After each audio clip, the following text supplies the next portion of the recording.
But I'm simply saying that God has given you a gift to use. And the question is, are you using it unto death? Are you willing to say, I'm going to be using my gift for the glory of God in this church in a very small way, or I just come and go. Just come and go and hear a message, say amen, that's great, see you later, come back next week, that's wonderful. Or are you cultivating what God is doing in your heart and saying, how can I have the mind of Christ? How can I live like a Christian? If I do this, this will happen. Well, you know what? If it's the will of God, I'm going to be doing it. I'm not going to count my life dear on myself. You know what? People, again, don't live like this. Because they're constantly warring against the spirit and the flesh is getting the best of them. They can't even get over drinking and pornography, let alone serve God in a very selfless way. They're constantly battling with their flesh and sin, and they're falling and failing that God can't even use them here. Because they give in, they love their flesh, they love their sin. That's how we have a weak Christianity.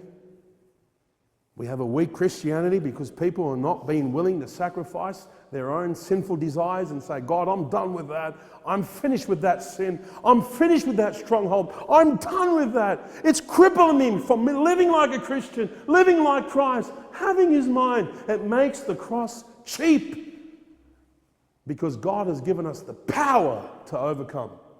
We're overcomers. Oh yeah, by faith we're overcomers. We're going to heaven. Oh, is that it?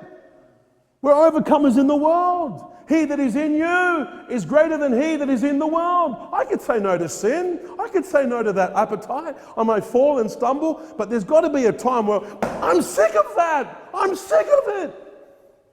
And the reason why people don't have the mind of Christ and living for the glory of God is because they're not sick of their sin. They're not sick of it. Let this mind be in you.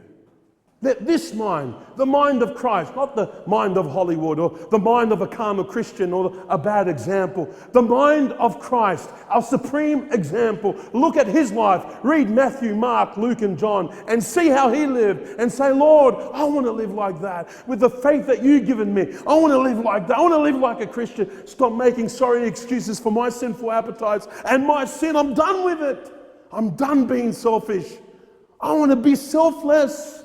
I'm done being disobedient. I want to be obedient. I'm done living a life that is mundane and not sacrificial. I'm done with it. A man of God once said, ministry that costs nothing accomplishes nothing. If there is to be any blessing, there must be some bleeding. You don't have to take that literally. There's got to be an effort.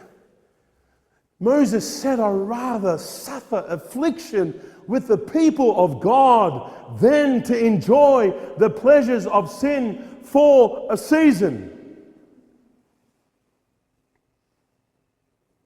Think about that.